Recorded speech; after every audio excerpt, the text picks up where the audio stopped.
Get started. Thank you so much for joining us for this week's Grand Round. We have Mr. Russell Gaynor.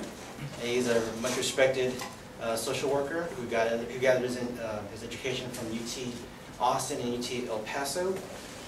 Much more than a social worker, he serves as, among other things, a professional geriatric care manager, adjunct professor, and president of the Funeral Consumers Alliance in San Antonio. Mr. Russell Gaynor has spoke for us off and on since the mid-2000s, and everything from the 2007 Grand Rounds on ethics on multiple summer institutes and aging. Most recently helped MC both the medical, legal, and aging conference. Today, we're happy to have him to speak on nutrition and hydration, the ethical considerations. So please help me welcome him. It's a pleasure to be here. Always a little intimidating because I feel like I'm preaching in the choir, but sometimes I guess even the choir needs a little refresher. So, and sometimes a different perspective isn't a bad thing. Part of my journey in learning about this topic has been back when I was in graduate school and I was looking for a place to do my final internship. And at that time I needed some place that was a paid internship because of my financial situation. And it just so happened that one of the local hospices in El Paso had an opening for that would fit my criteria, and also I could do my field placement there. It was like, yay, score! And I had no clue what hospice was. I walked in and I thought, death and dying, how hard can that be? What do they need help with? And within the first month, I was astounded by how much I didn't know. But I also was amazed by how much a connection there was to my own spirit with this type of work. That was over 20 years ago. And in the evolution of doing multiple roles within the hospice field, the most frequent conversation that I have with families is about nutrition and hydration. That's the biggest concern that people have when they come to the table to talk about death and dying or end-of-life issues is, how come mom's not eating anymore? And that's one of the biggest controversies that family dynamics play with each other. So a lot of the way that I put this presentation together has been from my experience and how I framed the conversation with patients and families to help make this something that's okay. Probably one of the most unique aspects about the hospice work is the unfamiliarity with death and dying that we as a culture experience. It's something that happens at a distance, kind of like birthing, and people are very unfamiliar with it, so therefore it's mysterious and scary. And when a family is faced with a loved one who has a terminal condition and is dying and placed on hospice, it's an overwhelming experience many times simply because they don't know what to expect. So part of what we find is useful is giving them a roadmap, helping them to understand what is coming, and then sometimes an explanation as to why those things are coming. Part of the conversation, too, needs to touch on the idea of cultural aspects related to the issue of food and how it's related to us. There are some things that naturally occur at end of life that affect nutrition. And we want to look at how we go through the decision-making processes, or what things we want families to consider. One of the things that I find very powerful about the work that I do is that you don't get a second chance at doing it. And you got to make sure you give the families a chance to do it right this first time. And so even if I know kind of where the outcome is going to end up, my job is to help take them step by step through all the different deliberations so that when they get to that end, they can look back and say, we made a choice that meets our values and reflects our wishes for this patient. And that's part of what this conversation is about. Also, some of the important things are there legal distinctions between withholding and withdrawing nutrition and hydration? The Supreme Court has ruled on a couple of those, so we'll talk about some of those cases as well. And if we have time, we'll run around a couple of case examples and look at it. So, in starting off, let's take a look at food and its meaning to us. Nutrition is such a part of our lives. I mean, I'm sitting here watching y'all eat. And when we get together with friends, what do we usually do? Hey, you want to meet for lunch? Let's get together, for dinner. We've got the holidays coming up. There's a huge focus on gathering around food. So there's this big emotional connection to food and how we value it as a culture. It's something that we feel we can provide and grow around.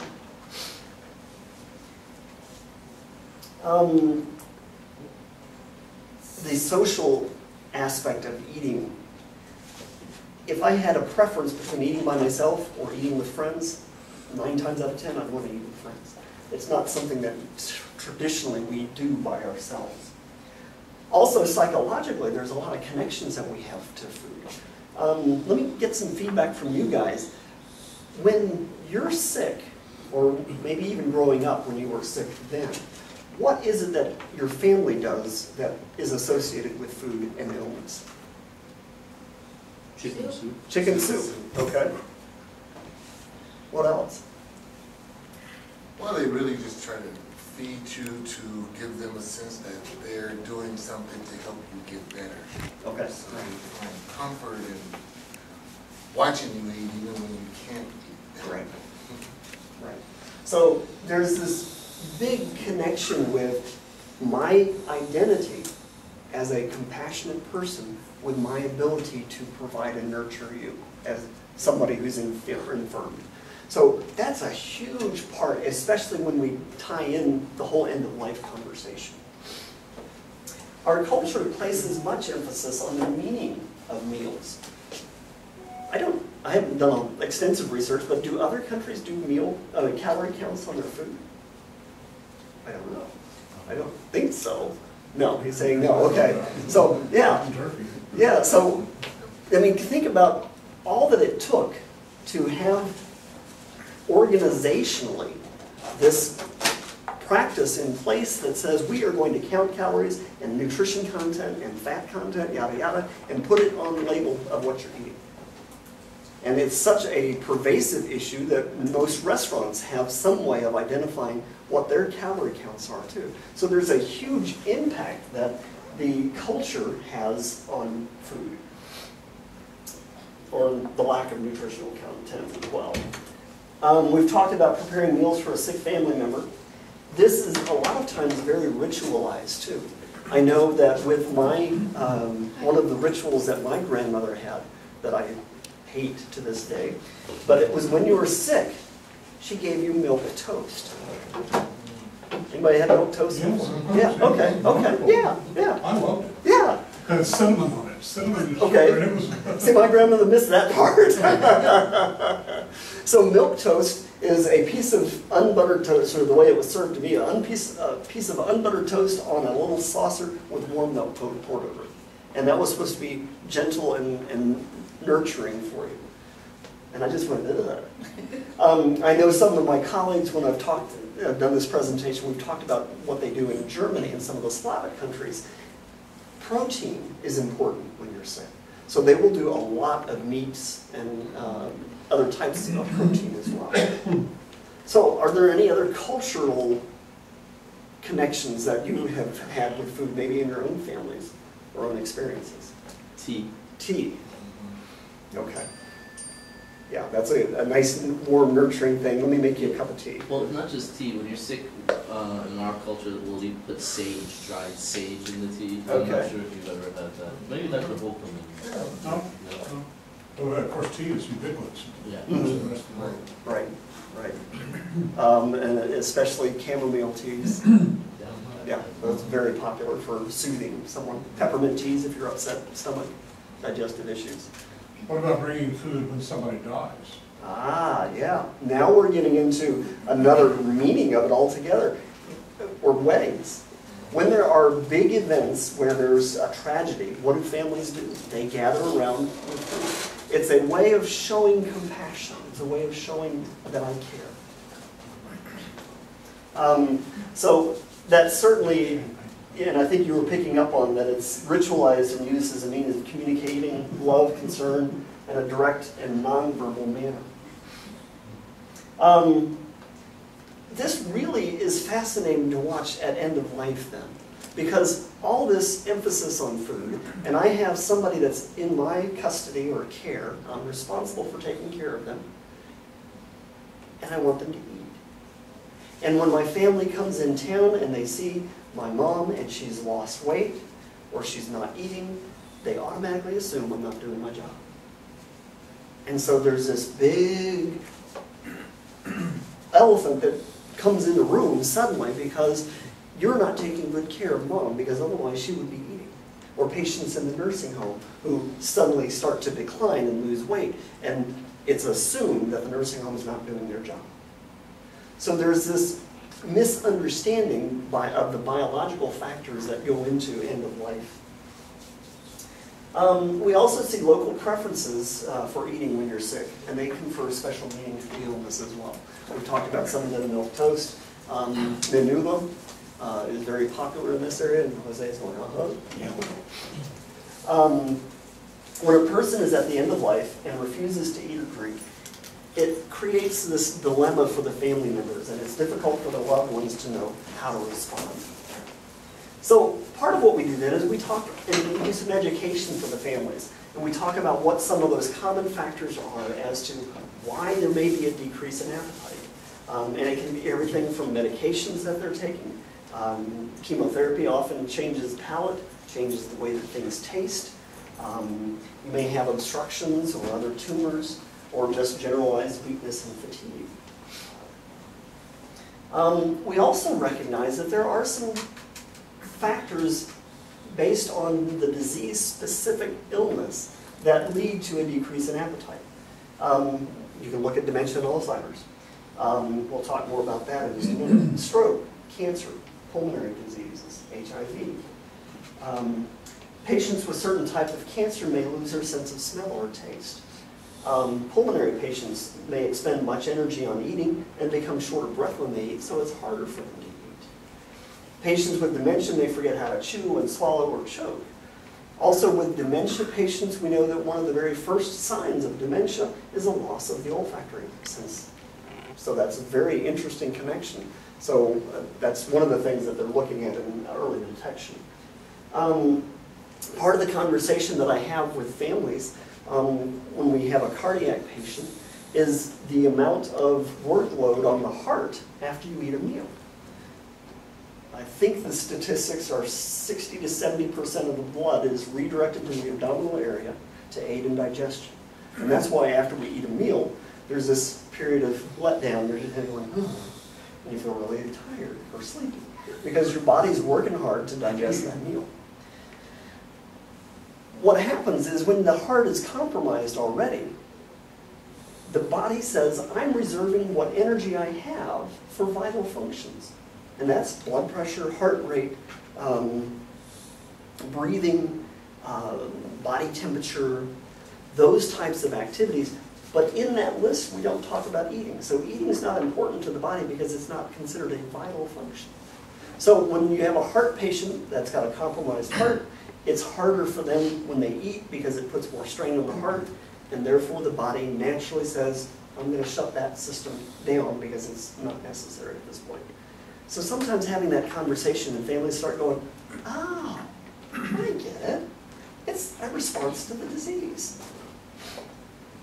Some disease processes may cause change in taste in food as well. One of the things that has been helpful is my Kerplunk theory. Some of you may remember the game Kerplunk from childhood or maybe your children.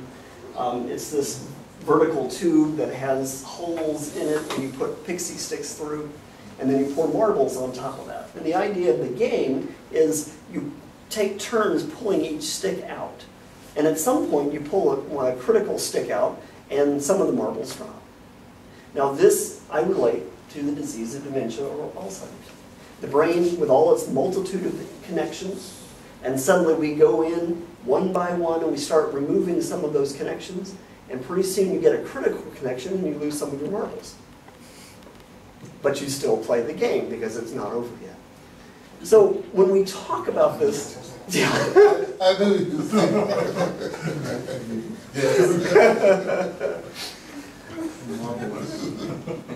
Marvelous good. That's nice. I like that.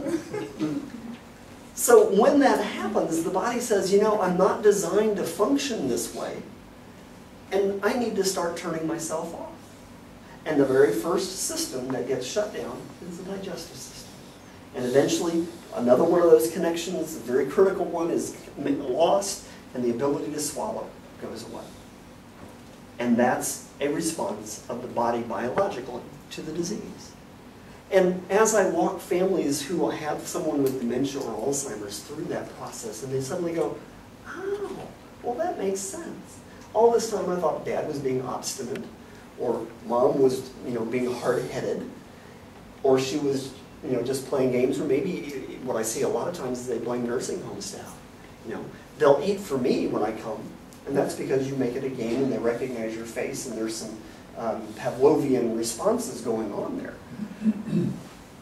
So, again, the framework of this conversation, it helps make this process understandable to families and makes it acceptable. Dementia and Alzheimer's, we expect weight loss. We expect a change in palate.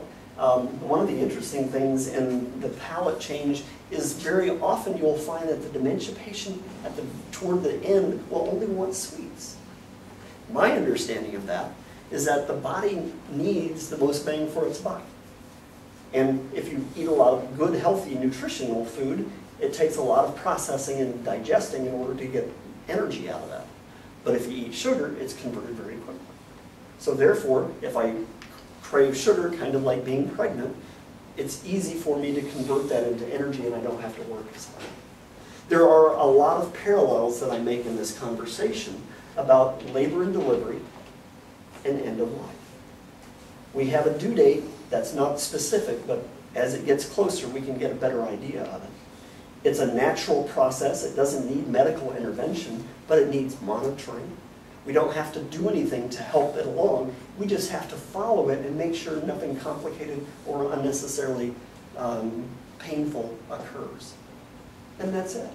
And families like that as a metaphor and understand it. Lack of interest in food, poor nutritional intake, difficulty swallowing, and an explanation that these are a natural result of the body's disease process. This is not something that's a willful change in the patient. On one hand, you're the doctor and you want to provide hope, he said. On the other, you can inflict a great amount of harm. There's great potential to cause even more pain with pointless treatments. Education is the best means of support in helping families understand this process. So one of the things that I want to do when I become king is make an edict that in all hospital settings, before a PEG tube is placed, for whatever reason, we're going to have an interdisciplinary conference. We're going to have a doctor, a nurse, social worker, and a chaplain present with the family. And we're going to have a conversation about what their goal is, what they want to accomplish, what the value of it is, and what happens if that goal isn't achieved. My understanding of the PEG system was that it was designed following a lot of the trauma from World War I, World War II, where we had healthy young bodies who had great trauma inflicted upon them, and they needed help getting over this hump. They needed help getting through a crisis so that their body could recover. It was not designed for long-term chronic use. When we look at patients with strokes, most of the time, a feeding tube is not indicated for long-term chronic use. Now, there are some exceptions. But especially when you look at things like dementia and Alzheimer's, where the body's natural process will result in a loss of the swallowing reflex and inability to take in food in a natural way. So again, this is the conversation that the families hear, and this is what I hear from them. We don't want mom to starve to death. Well, I don't want her to starve to death either. That would be a horrible, awful thing. And if you look at starvation and the results of it, it is a bad, or painful process. But if you look at the end-of-life process the body naturally goes through, it's not a starvation process, and you look at those two side by side and they're not the same. So using the language is very helpful, and that's why open-ended questions, what do you see is going on with your mom? What have the doctors told you? Because when you hear them throw that starvation word out there, then it becomes time to redirect that conversation in a gentle way to help reframe it. So that's a big part of all of this. In some situations, peg placement should not be offered, as in the patient with anorexia or cachexia, especially if there's no psychological benefit to that. There is a huge difference between something that is being offered and something that is being recommended. And I love that distinction because, and one of the nurses that I worked with helped me with this, she said, just because we can do something doesn't mean that we should. So in the language that we use to present this debate to families, making sure they understand that there's a difference. This is something that is available. It's not recommended necessarily. And then explain the consequences of that. Even in situations in which placement might be recommended, like solely for medications that improve quality of life, there may be alternative routes such as sublingual, transdermal, rectal, or subcutaneous routes. A decision process should be in place prior to peg placement. We want to ensure that the benefits and burdens are fully understood. We want to avoid that starvation word. And I want to make sure that in a couple of weeks we reevaluate this decision. Say this is not a permanent thing. We want to check in maybe in 3 weeks, maybe in 2 months, and find out where we are. Are we achieving the goal? Many times after I've had this conversation with families, they've come on hospice, the dementia patient has a PEG tube, and we talk about the artificial nutrition hydration conversation, and they say, how come nobody told me this before? If I'd known this back then, I would never have done this.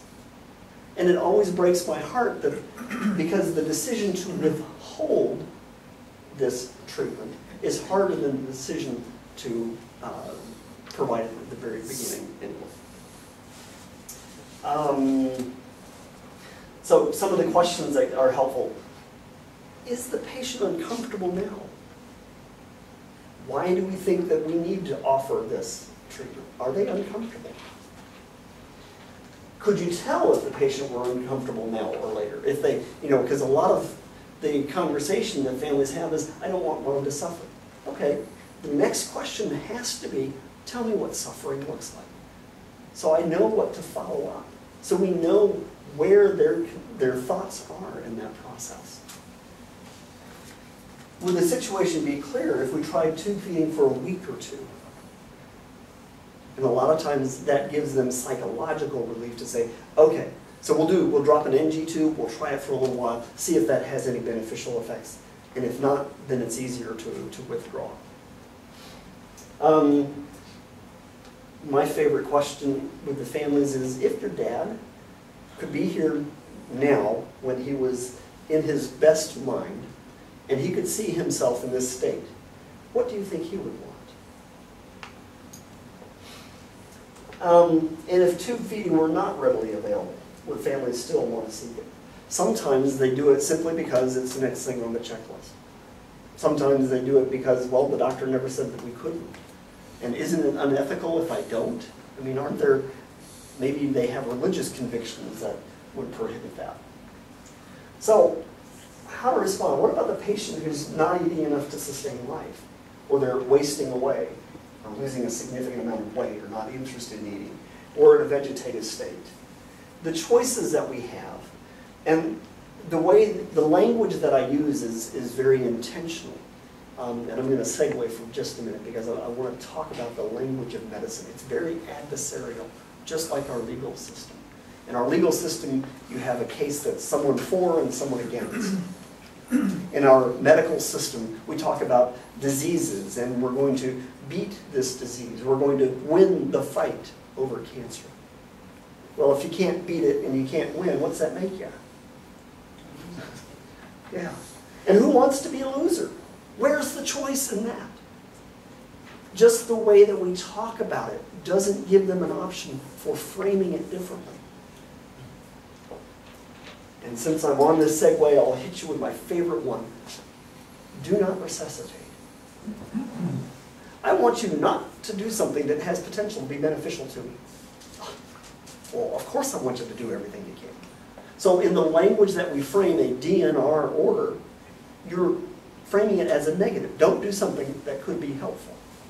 And that's hard for people to understand. Another way, a gentler way of reframing that with the same outcome, A and D. Anybody ever seen an A and D order? Allow natural death. Oh, yeah, that's what I want. So the idea that families easily understand is natural death. So when I'm talking nutrition and hydration at end of life, and we're talking about these interventions, these are artificial interventions. We are providing artificial nutrition and hydration. This is not a meal. This is not food that we're giving them. This is a nutritional supplement. And that usually helps them to feel more confident about making that decision. So some of the other choices when these are the objections is we will offer foods or fluids. We're not going to force feed. Whatever she wants to take, we'll let her have. But again, going back to that model of this is a natural process. This is like labor and delivery. We're coming close to the due date. The body knows what changes it needs to affect in order to reach its outcome. We don't have to force anything. We don't want an unnatural death. So therefore, we want to provide natural means of support. We will offer foods and fluid, and there's sometimes you can do the tube feedings if necessary. Probably the best question when I start my conversation with patients and families is, what would you like to see as the outcome here? What do you want for your dad, or your mom, or your sister? And most of the time you'll get conversations or responses like, I want death with dignity. I want no suffering. And again, you have to follow up with, okay, tell me what suffering looks like so I know how to identify that. I don't want any pain. And again, pain's very relative. Are we talking, and I asked a cancer patient once, I said, what's your biggest concern? He says, I don't want to be in pain. I said, what's pain? He said, pain is having my family afraid of my illness. Okay, that's a lot different than the pain I was thinking a minute ago. So if I had not clarified that, then we've missed the boat for him. So finding out what this goal, it then becomes for me the holy grail. And that then is what I take all and redirect the questions or the concerns or objections that families have. Is it going to help us reach this goal? Sometimes the goal is longevity. And I've seen this where families say, you know, we've got a relative coming in from Europe and we need 2 weeks before that person can get here. So we want the feeding tube in to prolong life for that period of time. Okay, that's understandable. Sometimes you'll hear, well, we want life at all costs. Probably the most dramatic case that I have of this one was a little 98-year-old lady who had gotten really cachectic. She had had some type of biliary cancer, and it was a very, very slow process for her. I was standing across the bed with her great niece, and we were talking about the patient's wishes. And the patient had been very firm in stating her need for everything to be done. And she was full code, and she wanted to be resuscitated, she wanted to go back to the hospital, she wanted every possible treatment offered her. Now she's laying in bed, she's not responsive, she's wasting away because she's not able to eat, and we're facing the dilemma of how do we honor her wishes and trying to talk with the family through this. And the great niece I said, why do you think she was so strong? She felt so strongly about that. She said, well, in her religious belief, when she died, the people that would be greeting her immediately after her death were those family members that have gone before. And that was her father and her brother, who sexually abused her for many years. So her wish for life at all costs was to avoid something in the afterlife. Had no basis on science or longevity in this body or quality of life. So that was a spiritual issue that needed to be addressed before. Sometimes you hear people talk about we want a natural course to this. Death with dignity. Again, agreement of the goal increases clinical focus and reduces confusion. I read a Yes. interesting scenario where the family was insisting on weight gain. I mean, the patient was gaining fluid weight, and she was not gaining weight because of increase in muscle mass. So he would stress on that, and giving fluids or by tube feeding, patient was gaining fluid weight, and he said that he's gaining weight. I mean, why do you want to stop? Yeah.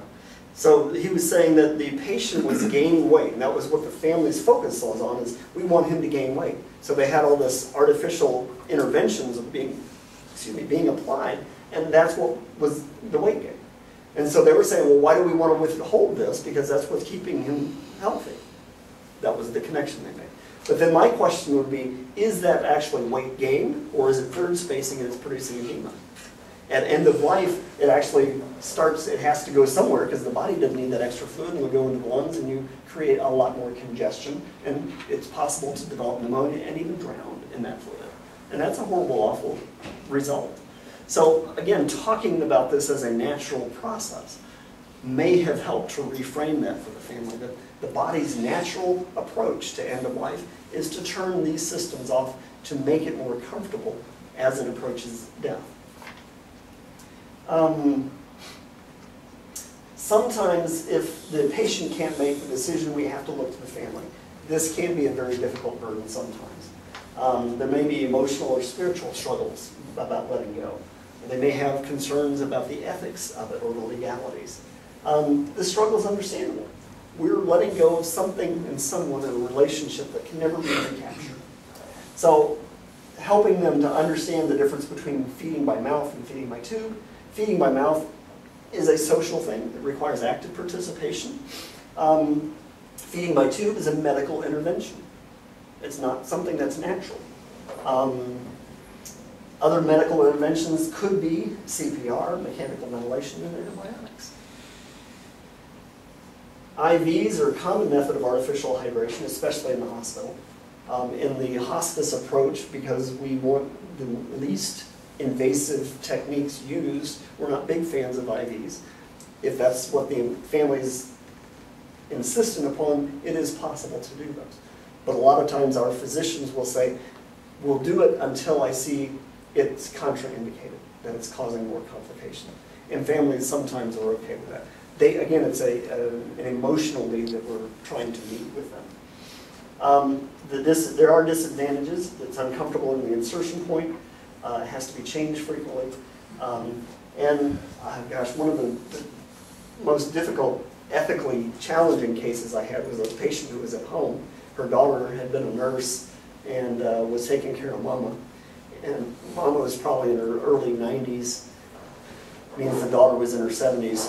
And Mama had an NG tube, and the patient was at home, and Mama didn't want that. She had some type of dementia, so she kept reaching up and pulling it out. So what they do, they tied her hand. So we go into the home, and this patient's there restrained. And so what did Mama do? Mama, and this is the daughter says, Mama said that if she couldn't get the hand to the face, she'd take the face to the hand. And so she'd start taking it out then. So on the third time that we went back out to reinsert the NG tube, the daughter had hired somebody to sit next to Mama to push Mama's head down when Mama tried to bring the face down. How do you help somebody who's insistent that this is what has to be done for care. Those are some of the challenges that we have to look at. Feeding tubes, there are benefits to thousands of patients on a short-term basis. Such diagnoses like throat cancer, or when it improves the quality of life. Is it a benefit when the patient never regains the ability to eat or drink due to chronic or terminal illness? Feeding tubes, the perception is often that we're going to starve the patient. And again, having that conversation to help reframe that as an issue, and we want to get away from that starvation word. And gosh, you know, as a hospice team, we go in and we, working with a family, with a patient at the nursing home, we do all this education and teaching, and we bring them along, and finally they're in a good place of acceptance of all this. And we leave the patient's room after this conversation, and we tell the staff at the nursing home, this is the choice that the family's made, and one of the aides walks up and says, "What, you're going to starve her to death?" It's just like, oh, don't do that. And immediately there's this question that the family asks, are we doing the right thing? So helping to educate staff is a big part of this as well. And in the hospital settings, it's been fascinating to me to see that a patient may receive a feeding tube unless the patient or family makes a conscious choice not to. It's too often just something that's offered. Well, you know, I've even heard doctors say that. We can't let her starve to death. And that's the extent of the conversation. And it really doesn't do it justice, because the aftermath of that is what the doctor never has to deal with. Complications associated with tube feedings in terminally ill patients. It's uncomfortable. Patient tries to pull the feeding tube out, may have to be restrained. The restraints create immobility, which leads to decubitus ulcers. You lose the interaction of hand feeding. It can create pneumonia if the tube becomes displaced. You may end up with aspiration pneumonia because of it. You may end up with high residuals, ulcers, infections, and the body shutting down, lungs drowning in fluid. So it's really not something that is beneficial to the patients at this point. Benefits of not using artificial hydration in a dying patient. And again, the language is very intentional. Artificial hydration. This is not a natural thing that we're doing. Less fluid in the lungs, and therefore less congestion, make breathing easier.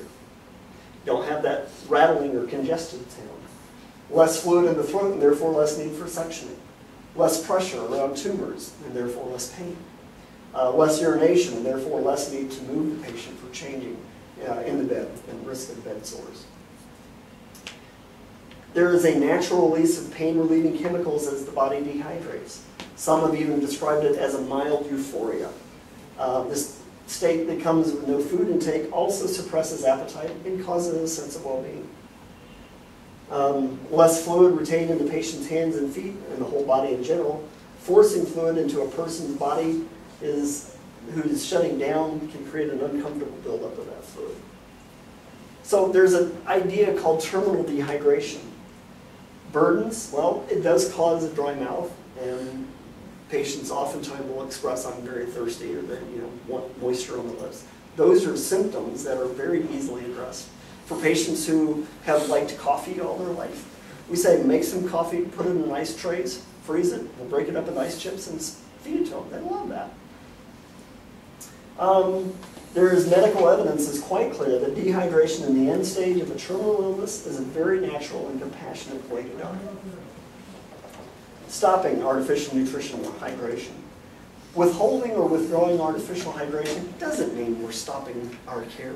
It doesn't mean that we're not supporting that patient anymore. No matter what the treatment choice regarding feeding tubes, comfort care and freedom from pain are always essential goals of the medical team. The patient will always receive pain medicine, oxygen, or any other treatment necessary whenever possible. Stopping it, well, we sometimes have to withdraw the feeding tube. It's much better never to start it if it's begun. If it is begun, withdrawal can be done at a later date. And actually, most times we don't withdraw it. It's simply just not utilized anymore. From a moral, ethical, and medical view, most religious viewpoints, there's absolutely no difference between withholding and withdrawing.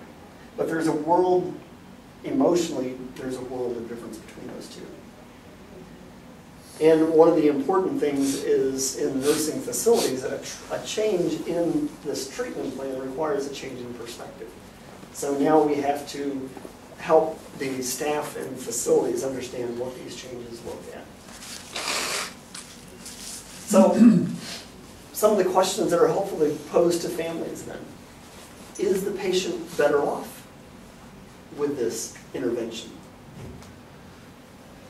Is there any reason to believe that specific symptoms are being taken care of or being addressed by that? What do you think it's accomplishing? And are some symptoms being aggravated? If so, which? A lot of times what I've seen is it's that third spacing of the fluid, and that causes more complications. And is there any reason to think that hydration is improving the patient's alertness or level of consciousness? If so, is that what the patient really wants? We've seen that where the patients happily go off to this never land because the body is starting its changes and the family suddenly gets upset and they force this artificial hydration on the patient, brings them back around, and they're saying, well, why'd you do that? I was more comfortable that way. So is that a goal that's valued to the patient as well? Does it appear that this is prolonging the patient's survival? And if so, is that keeping with the patient's wishes? What are the psychosocial effects of the technology on the patient? Do they become agitated? And you'll see that happen sometimes with patients. And what's the effect of the technology on the family? Is it hard for them to maintain or to support?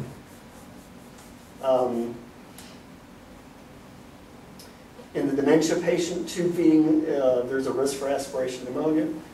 Statistically, survival rates are not beneficial. That it does not improve any quality of life in this patient whatsoever. Feeding tubes have not been shown to prevent or heal pressure sores, which is a concern for patients and families. There's no survival benefit associated with a feeding tube placed when compared with the results obtained in similar residents who are provided with assistance in eating by mouth. Patients with dementia who receive artificial nutrition and hydration have, on average, no greater longevity than those without feeding tubes who are being fed with degrees of assistance. In one study, 23% of the patients died in the hospitalization in which the peg for tube feeding was placed, suggesting that at least half of those patients were in the terminal phase when the peg was initialized. In another study involving 100 consecutive patients with peg placement, 41% died within 30 days, with 4% dying directly from the procedure. The 30-day mortality rate in patients admitted from a nursing home for peg placement rates was 39.5%. So again, statistically, it doesn't make sense for the dementia patient. So we've talked about the starvation question. Another issue that frequently comes up is patient in the nursing home, but mama eats for me. So we talk about the difference in the dynamic between somebody that's familiar to the patient, that Pavlovian response that we see sometimes. Consider, and here's a good question for families, who are we doing this for? Okay, that really helps to reframe it a lot. Because once we answer the question that is really not for the patient's benefit, it's more for your benefit, then okay, now we have a different conversation that we can have. And also, if it's being done for your emotional support, then maybe we need to put a limit on it so that we can say, let's recheck with this decision after some time. Sometimes families don't understand that dementia is viewed as a terminal illness. Or is there a strong conviction that technology can delay death? In our culture, there's this belief that more is better. You want evidence of that? Go watch any all-you-can-eat buffet. So We think that more days with mom or more time with the patient is of greater value. But then we have to say, what about the quality of that time? What does that time look like? Do we really need more days with mom laying in bed unresponsive? And again, what's the goal of care? What is it we're trying to accomplish?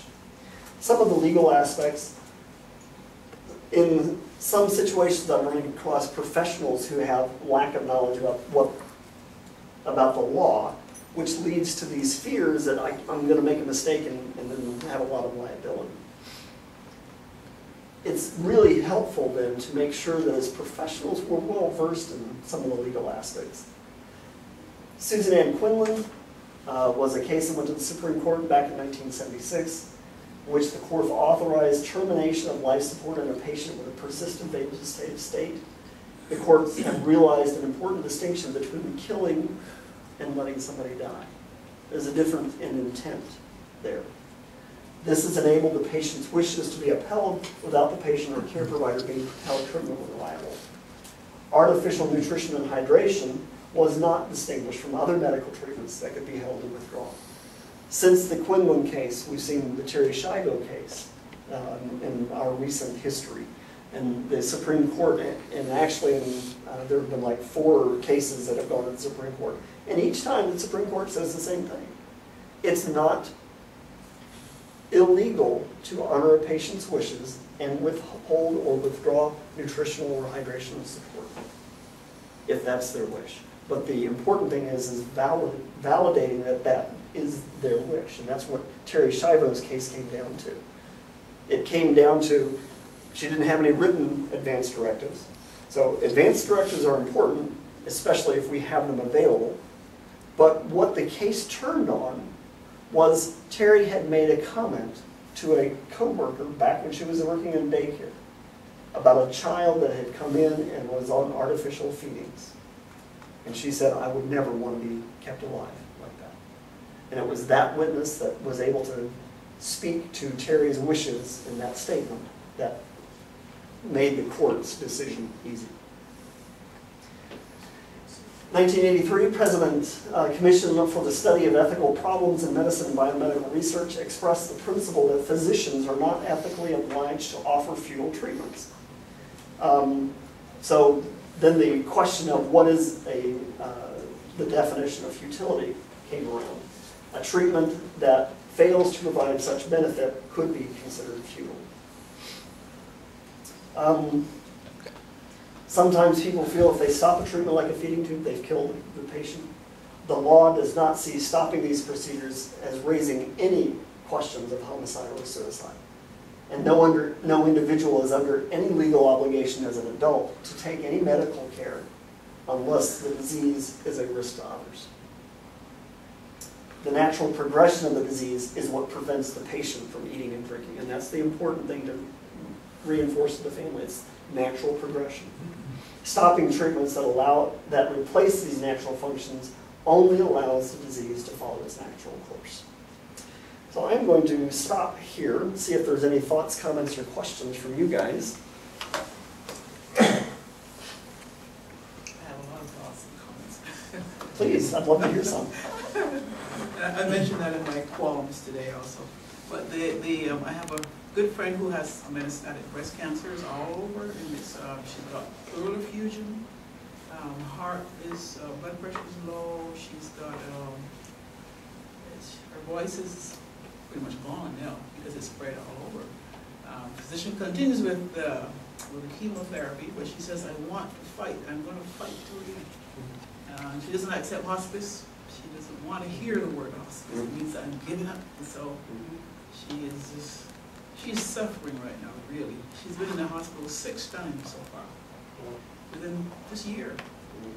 So she goes in, she gets chemo, she goes in, she gets blood and steroids, fluids, she comes out, more chemo, she goes back in, blood, steroid, and the same back and forth. So she's, you know, I am her power of attorney. I am her surrogate. That is my concern. You know, I know that there are other things that can be done, but she says, no, we want to fight to the end. And her physician is going to help her to fight to the end. She will fight. But she's very close to the end. She's just, Yeah. not recognize it, so. And those are tough, especially for those of you who have the burden, for lack of a better word, to make decisions after she's unable to. Because then how do you frame this? She has a 20-year-old son, so that's the other thing also. He Yeah. wants her to leave, and Right. of course teenage kids. Right. So teenage part of children, my so that's part of my conversation with her would be, where do you want to spend the rest of your time? Do you want to spend it in doctors and getting treatments at the hospital? Or would you rather spend that time surrounded by your family, being comfortable? Sometimes that helps. Oh, okay. It's not a matter of giving up. It's simply changing what we're hoping for. And also I would ask, who are you fighting for? Are you fighting for your son? And then that conversation need to take place with the family members to say, look what your mom is going through. Is this what is the quality of life or do you think she's fighting for? Well, the teenage boy has just got into trouble at school, so he may have to go to juvenile detention. The girl is 15 and she just told me she's pregnant. So we've got all these family issues here, so it's a very complex case, and I need help myself. Yeah. And that's where having conversation is valuable. And I wish you the best. If I can be of help, let me know. I'd be happy to come and just say, we're not trying to sell anything.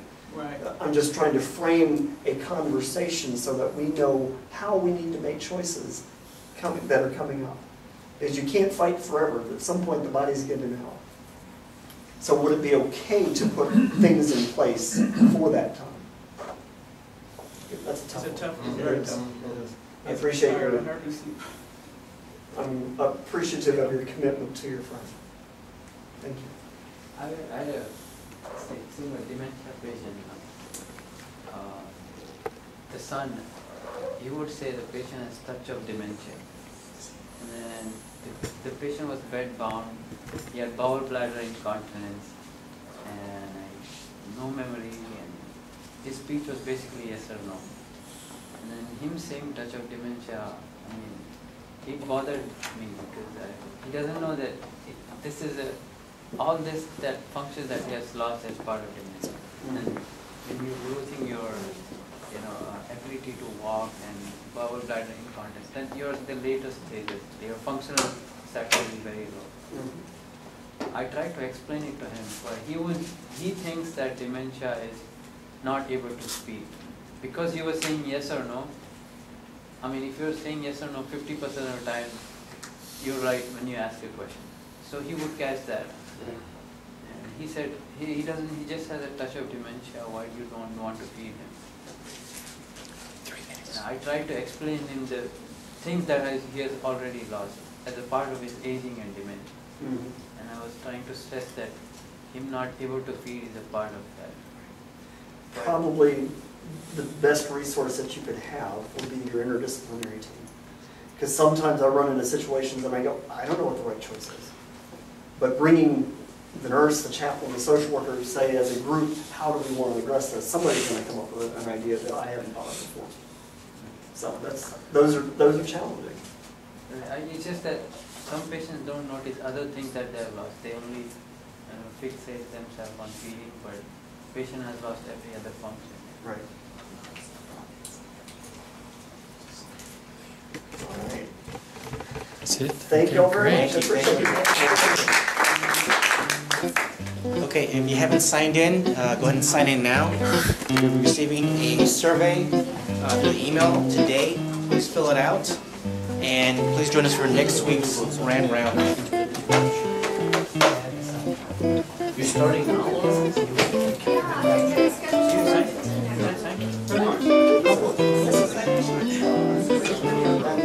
Sorry? That's the sign-in sheet. Last page.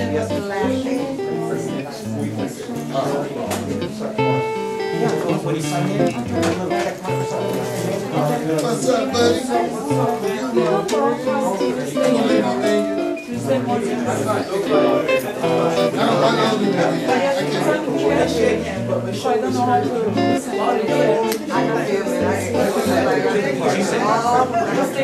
we don't